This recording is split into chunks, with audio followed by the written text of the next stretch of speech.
ओवैसी जो बाहर आके बातें कर रहे हैं कि मुझे गोली मारो, असदुद्दीन ओवैसी सबसे नालायक आदमी है। कभी ये इत्तेहाद की बात नहीं करता है, कभी मोहब्बत की बात नहीं करता है, कभी भाईचारे की बात नहीं करता है। 6 साल इसको भोगते हुए हो गए, ये देश को तोड़ने की बात करता है, लगातार दूरियां बढ़ा रहा है। अफसोस शर्म की बात है, शाहीन बाग का स्टेज ऐसे गंदे लोगों के लिए इस्तेमाल किया गया जो देश को तोड़ने की बात कर रहे हैं, आसाम को भारत से अलग करने की बातें कर रहे हैं। होना तो ये चाहिए था कि जैसे उसने ये बात कही थी उसी वक्त उसको जूतों से पिटाई करनी चाहिए थी, मगर देश के मुसलमान को आज जवाब देना पड़ेगा। अगर आपने ऐसे लोगों को बुलाया है अपने स्टेज के ऊपर तो जवाब भी आपको देना पड़ेगा।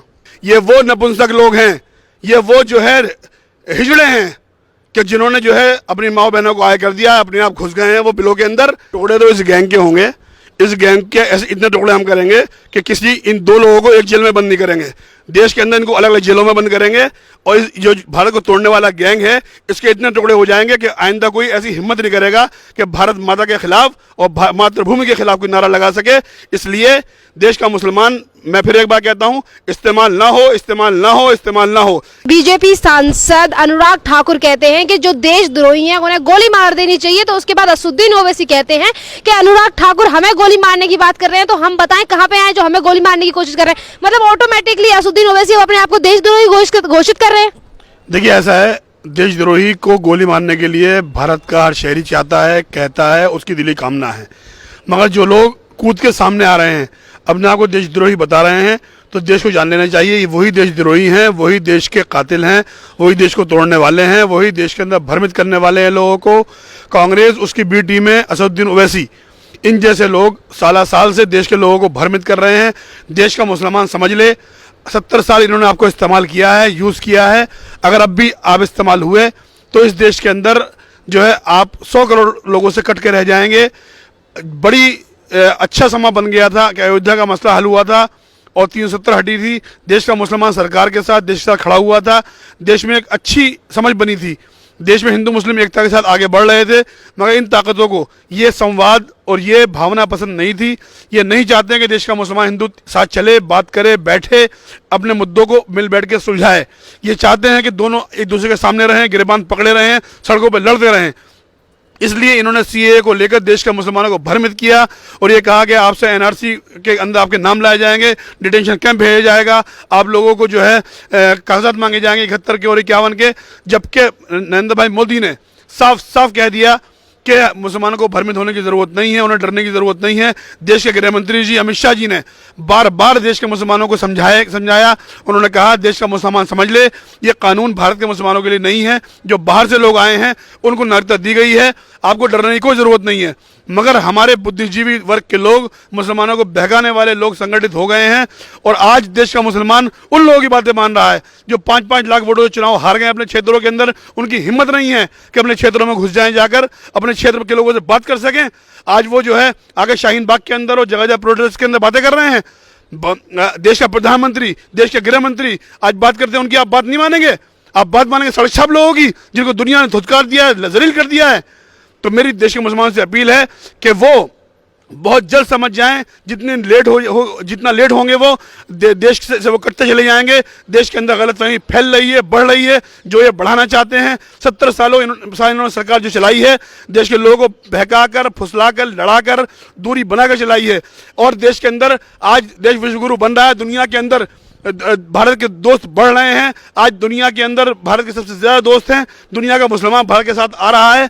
यही बात इन्हें बुरी लग रही है। ये चाहते हैं कि भारत की तस्वीर दुनिया के अंदर ख़राब बनी रहे और देश का मुसलमान इस मुल्क के अंदर चौराहों के ऊपर लड़ता रहे, कभी अपनी तालीम की बात ना करे, अपने रोज़गार की बात ना करे, अपने भविष्य की बात ना करे। ये चाहते हैं कि देश के अंदर मुसलमानी बस्तियां बदनाम होती रहें। इसलिए जब भी कोई प्रोटेस्ट होता है ये ऐसे उनको लीड करते हैं ताकि मुस्लिम बस्ती बदनाम हो। आज शाहीन बाग को इन लोगों ने बदनाम किया है। शाहीन बाग के लोगों से, ओखला के लोगों से, मेरी खुरेजी के लोगों से, इन दल्लों के लोगों से और जहाँ जहाँ प्रोटेस्ट हो रहे हैं देवबंद से लेकर लखनऊ तक, सबसे अपील है, गुजारिश है कि आपका अपना मुद्दा है, आप अपने आप हल कीजिए, अपनी लीडरशिप पैदा कीजिए, अपने लीडरों को आगे लाइए। आप क्यों कांग्रेस और विचारधारा के विमंश माओवादी और नक्सल लोगों के कब्जे में आ गए हैं? शर्जील इमाम जैसे लोग, कन्हैया जैसे लोग या उमर खालिद जैसे लोग या वो लोग जो आपको बहका रहे हैं, उनकी बातों में मत आइए। देश आपका है, प्रधानमंत्री आपके हैं, गृह मंत्री आपके हैं। कोई बात है, संवाद कीजिए, बात करिए। आप जो है देश के लोगों के साथ आगे बढ़िए। रहना आपको यही है, आपको कोई नहीं निकाल रहा है। प्रधानमंत्री ने साफ कह दिया है एनआरसी अभी नहीं आ रही है, और गृह मंत्री ने साफ कह दिया है एनआरसी से मुसलमानों को कोई खतरा नहीं होना चाहिए। एनआरसी जब आएगी, हमारे कानून मंत्री ने रविशंकर प्रसाद जी ने कहा है कि एनआरसी जब आएगी तो देश के सभी स्टेटों के मुख्यमंत्रियों और वहां के लोगों से बातचीत करके हम लाएंगे, और जब आएगी उसमें किसी को कोई दिक्कत नहीं आएगी। आसाम का नाम ले लेकर लोगों को भ्रमित कर रहे हैं। देश का मुसलमान समझ ले कि पहले इन्होंने आपको इस्तेमाल किया किसी और मजहब के नाम पर, फिर अयोध्या के नाम पर इस्तेमाल किया, दंगे फजा के नाम पर इस्तेमाल किया। अब ये क्योंकि जलील हो चुके हैं, लोकसभा विधानसभा से बाहर हो चुके हैं, इसलिए आपको एक बार फिर इस्तेमाल कर रहे हैं। इसलिए मेरी गुजारिश है, अपील है, दरख्वास्त है कि आप समझ लें, क्योंकि ऐसे मुद्दों का शांतिपूर्ण हल आप मुझे बताएं क्या है।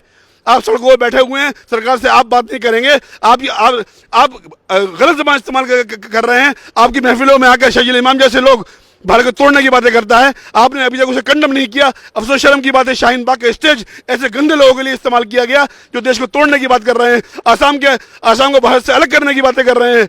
होना तो ये चाहिए था कि जैसे उसने ये बात कही थी उसी वक्त उसको जूतों से पिटाई करनी चाहिए थी, मगर देश के मुसलमान को आज जवाब देना पड़ेगा। अगर आपने ऐसे लोगों को बुलाया है अपने स्टेज के ऊपर तो जवाब भी आपको देना पड़ेगा। सर, वहाँ पे असदुद्दीन ओवैसी अनुराग ठाकुर के बयान के बाद ये भी कहते हैं कि हमें कोई देशद्रोही है हम, और हमें गोली नहीं मार सकता क्योंकि हमारी तमाम बहनें सड़कों पर बैठी हैं हमें बचाने के लिए। ऐसा है, इस्लाम की तारीख नहीं है कि मुसलमानों ने, इस्लाम ने कोई भी किसी भी मामले में अपनी बहनों को, माओ को आए करके कोई जंग लड़ी हो या कोई मुतालबा या कोई एहतजाज किया हो। ये वो नपुंसक लोग हैं, ये वो जो है हिजड़े हैं कि जिन्होंने जो है अपनी माओ बहनों को आए कर दिया, अपने आप घुस गए हैं वो बिलों के अंदर। मुझे अफसोस शर्म इस बात पे आती है कि इस्लाम का ये तरीका नहीं है कि किसी का रास्ता रोको। हमारे नबी ने फरमाया जिसने किसी का रास्ता रोका उसको दोनों जहान की लानत है उसके ऊपर। इस्लाम के खिलाफ काम ये कर रहे हैं, किसी का रास्ता रोक रहे हैं, बच्चों को, एम्बुलेंस को, स्कूलों को इन्होंने बंद करवा दिया। आज जो है हजार लोग बेरोजगार हो गए हैं जो नोएडा और जगह जगह काम करने के लिए जाते थे। लोग एम्बुलेंस के दम तोड़ चुके हैं और ये कह रहे हैं कि हमें आज़ादी चाहिए। कहाँ की आज़ादी चाहिए इनको? आज़ादी इन्हें राहुल गांधी को प्रधानमंत्री बनाने की आज़ादी चाहिए, इनको मनीष सिसोदिया के मंत्री बनाने की आज़ादी चाहिए, इन्हें कपिल सिब्बल के लिए कुर्सी चाहिए, इन्हें कांग्रेस की दलाली चाहिए। और मैं एक बार फिर देश के मुसलमानों से कहता हूं, आप समझ जाएं आपको इस्तेमाल किया जा रहा है। जब सब खत्म हो जाएगा आप हाथ मलते रह जाएंगे। कांग्रेस और इसके पिट्ठू, इनके दलाल, इनकी बीटी में इनके नमक हलाल लोग आपके काम आने वाले नहीं हैं। देश का प्रधानमंत्री की बात समझिए, क्योंकि प्रधानमंत्री आपके हैं, गृह मंत्री आपके हैं, देश आपका है। मिलकर चलोगे फायदे में रहोगे, टकराओगे तो नुकसान में रहोगे। शाहीन बाग जैसे कि लाखों लोगों का रास्ता रोक के बैठे हैं वहाँ पे तमाम लोग, और वहाँ पे जो सीए के विरोध में वो प्रदर्शन कर रहे हैं जिससे उन्हें कोई नुकसान नहीं है, फिर भी जेएनयू जैसी यूनिवर्सिटी उन्हें समर्थन करती है। कन्हैया कुमार जाते हैं वहाँ पे भाषण देने के लिए। कन्हैया कुमार वो नालायक आदमी है कि जो पढ़ने के बाद भी जाहिल रहा, और उसके जो फॉलोवर्स हैं, जो उसकी टीम के लोग हैं, वो सब ऐसे हैं कि जो पढ़ने के बाद भी नालायक रहे। यूनिवर्सिटियों को ने उनको डिग्री देकर आज पछता रही हैं कि हमने कैसे नालायक तबका पैदा कर दिया जो पूरे भारत को भ्रमित कर रहा है, झूठ फैला रहा है, बकवास करता फिर रहा है। और जिस तरीके की बातें ये लोग करते हैं, देश का जिम्मेदार आदमी, समझदार आदमी कभी भी इसको पसंद नहीं करेगा। क्योंकि अब तक जितनी बातें कन्हैया कुमार ने, उमर खालिद ने, उसकी बी टीम के लोगों ने, उसके शागिर्दों ने की हैं, वो देश को तोड़ने वाली की हैं। देश एक है, देश रहेगा तो सब रहेंगे, देश नहीं होगा तो कोई नहीं रहेगा। क्योंकि ये चाहते हैं कि देश का मुसलमान इस देश को भी सीरिया की तरह कर दे, इस देश में खाना जंगी शुरू हो जाए, और हम ये होने नहीं देंगे। हम एक को एक्सपोज करेंगे, जो इस किस्म की हरकतें करेंगे। और जो कहा है अगर अनुराग ठाकुर ने ओवैसी जो बाहर आके बातें कर रहे हैं कि मुझे गोली मारो, असदुद्दीन ओवैसी सबसे नालायक आदमी है। कभी ये इत्तेहाद की बात नहीं करता है, कभी मोहब्बत की बात नहीं करता है, कभी भाईचारा की बात नहीं करता है। 6 साल इसको भोगते हुए हो गए, ये देश को तोड़ने की बात करता है, लगातार दूरियां बढ़ा रहा है। ऐसे ही शर्जील इमाम शाहीन बाग में जाके इस तरह की बातें बयान देते हैं और नारे लगवाते हैं, कहते हैं कि अब वक्त आ गया है आसाम को देश से अलग करने का, भारत से काट कर अलग कर देंगे। तो उसी को बचाने की कोशिश करते हैं अरविंद केजरीवाल के, उसे गिरफ्तार करके दिखाओ। जब उन्हें गिरफ्तार कर लिया जाता है, राजद्रोह का मामला दर्ज होता है, तो उसी को लेकर कन्हैया कुमार कहते हैं कि ये राजद्रोह का मामला दर्ज करना शर्जील इमाम के ऊपर गलत है।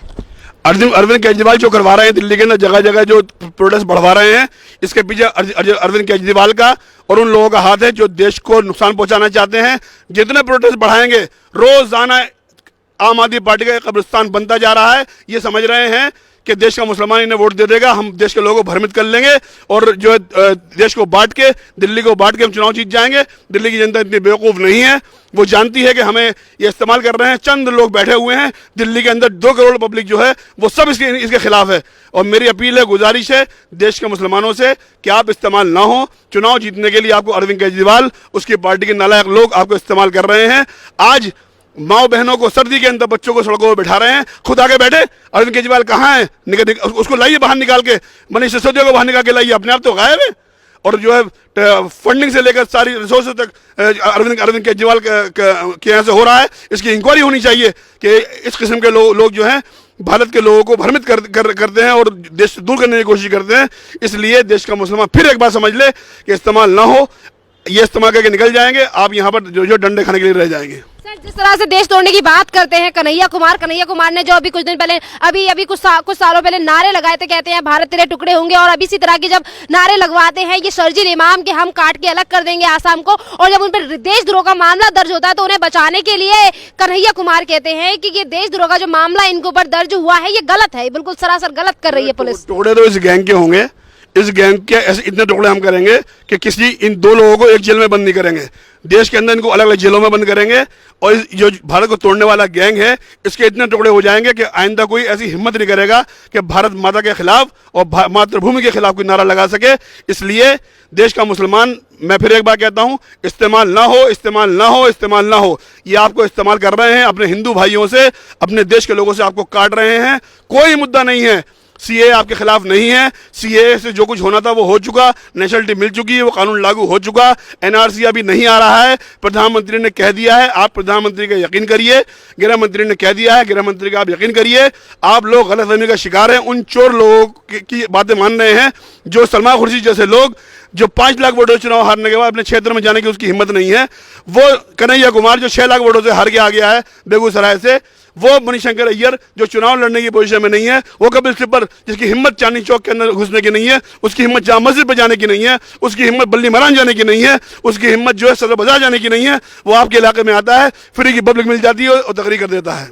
तपन बोस, अब जैसे कि तपन बोस, अब बात क्या है कि सर जो अभी शाहीन बाग में जो प्रोटेस्ट हो रहे हैं, अब वो विरोध सारे जंतर मंतर पे जाके पहुंचे हैं, तो अब वहीं जो विरोधी वहां पे जो सीए का विरोध करते हैं, तो वहीं पे तपन बोस कहते हैं कि हमारा जो दुश्मन है वो पाकिस्तान नहीं है बल्कि भारतीय सेना है, क्योंकि पाकिस्तान की सेना और भारतीय सेना अपने लोगों को मारती है। देखिए, ये कांग्रेस का और उसके लोगों का पुराना कल्चर है, हमेशा इन्होंने फौज पे उंगली उठाई है। भारत की सेना वो सेना है जो ना वो धूप देखती है, ना गर्मी देखती है, ना वो पानी देखती है, ना वो ठंड देखती है। 20 टेम्परेचर के अंदर वो देश की हिफाजत करती है, वो किसी का मजहब देख के हिफाजत नहीं करती। हमारा सोल्जर, हमारा फौजी 20 टेम्परेचर के अंदर, -20 के अंदर, वो कश्मीरी घाटियों के अंदर और लद्दाख के अंदर और जो है कारगिल के अंदर हमारी हिफाजत करता है। उसके ऊपर इल्जाम लगा के ये भारत माता की जो है बदनामी करने वाले लोग, इनको देश कभी कबूल नहीं करेगा। ये जलील होंगे, भारत का एक जनता इनको जलील करेगी और आइंदा कभी इनको सलाम भी नहीं करेगी। सर, इस तरह का जो बयान देते हैं कि पाकिस्तान हमारा दोस्त नहीं बल्कि भारतीय सेना हमारी दुश्मन है, तो ये अपमान करके कहीं पे ये बोलते हैं कि हम सीए के विरोध में खड़े हैं, सीए ठीक नहीं है, और सीए के विरोध में ये अचानक से सेना का अपमान कर देते हैं। देखिए, भारत की जनता इन्हें पसंद नहीं कर रही है, भारत में इनके फॉलोवर्स खत्म हो चुके हैं। 20 करोड़ पाकिस्तानी है, उसको सुनाने के लिए, उनके नजदीक अच्छे बनने के लिए ऐसी बातें कर रहे हैं। भारत में इनकी कोई नहीं सुन रहा है। भारत के अंदर लोग इनको जो है डिस्कनेक्ट कर चुके हैं, इनको लोगों ने जो है मुस्तरद कर दिया है, धुतकार दिया है, नकार दिया है। इसलिए पाकिस्तान की बातें करते हैं, क्योंकि पाकिस्तान के अंदर इनके फॉलोवर्स होंगे और वहाँ का मीडिया आप देखिए, वो जो बातें ये करते हैं वही वहाँ का मीडिया करता है। इसका मतलब ये है कि इनकी मिली भगत है और इनकी फंडिंग भी वहीं से हो रही है, और कांग्रेस जो है वो बर्बाद हो चुकी है। और देश की जनता ने देख लिया है कि 70 सालों में इसने खानदान को आगे बढ़ाने के अलावा कोई काम नहीं किया। देश को उस चौराहे में लाकर खड़ा कर दिया। देश के मुसलमान से जो कुछ छीना है इस कांग्रेस ने छीना है। देश का मुसलमान समझ जाए, आपकी तालीम, आपका रोजगार, आपकी उर्दू, आपके इदारे सब कांग्रेस ने छीने हैं। मोदी जी तो अभी 5 साल से आए हैं, 5 साल में बहुत काम किए हैं मोदी जी ने, और आप और काम करेंगे। जैसे जैसे सरकार आगे बढ़ती रहेगी, काम होते रहेंगे। आप एहसान मानिए मत मानिए, मोदी जी आपका काम करते रहेंगे, क्योंकि भारतीय जनता पार्टी कभी भी वोट बैंक के तौर पे काम नहीं करती है। वो काम करती है तो शक्ति के साथ करती है, सबके लिए करती है। इसलिए मोदी जी ने कहा है सबका साथ, सबका विकास और सबका विश्वास। ऐसे ही बॉलीवुड इंडस्ट्री से एक के बाद एक जो एक्टर एक्ट्रेस हैं वो सीए के विरोध में आते जा रहे हैं और लोगों को भड़काने का काम कर रहे हैं। और ऐसे ही अब पूजा भट्ट बयान देती हैं, कहती हैं कि जो शाहीन बाग में प्रोटेस्ट हो रहा है उसे और भी ज्यादा बढ़ाने की जरूरत है, क्योंकि जब तक ये भीड़ और नहीं बढ़ेगी, आक्रोश नहीं होगी, जब तक ये बहरी सरकार सुनेगी नहीं। पूजा भट्ट उनके बाप का पुराना इतिहास है, हमेशा इन्होंने राष्ट्र के प्रति मुखालफत के काम किए हैं, कभी भी इन्होंने जो है देश को जोड़ने का काम नहीं किए। इनके बाप महेश भट्ट और इनके जितने भी उसके लोग हैं, ग्रुप के लोग, ये सारे के सारे जो है इस किस्म का काम करते चले आए हैं। इसलिए जो है मेरी अपील है, गुजारिश है कि इनके बहकावे में ना आए, इससे कुछ होने वाला नहीं है।